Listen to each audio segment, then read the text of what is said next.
Praėjusią savaitę tarp Jurgitos ir Rimvydo kilo karas, po to sekė paliaubos.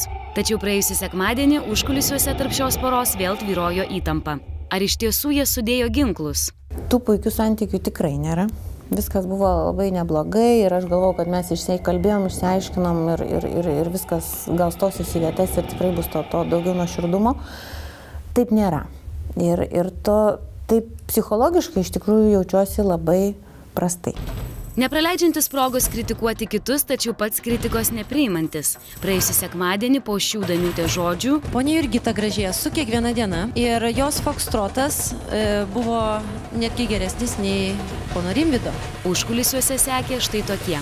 Na, aš labai norėčiau Editą pamatyti šokančią Lotynų Amerikos šokius. Puikiai prisimenu 10 šokių čempionatą, kai jinai šoko vis dar su Arūnu Bižoku ir kaip visa samba jų buvo neritme. Aš pavartosiu jo paties apibūdinimus apie save. Jis koks buvo, karštakošis, chamas, toks jis ir liko. Ko gero taip. Tad ar sugebės Jurgita su Rimvydu ir toliau drauge šokti? Jis man buvo pasakęs iš tikrųjų, kad jeigu aš labai kankinu, tai gal reikia kažkaip kitą pasirinkti, kažkas tokio. Tai aš jo paklausiu, ko tu to norėtum? Ir jis neatsakė. Tai nežinau. O jūs pati norėtumėt pakeisti partnerį? Ko gero, ne. Bet norėčiau, kad kažkas pas mus pasikeistų.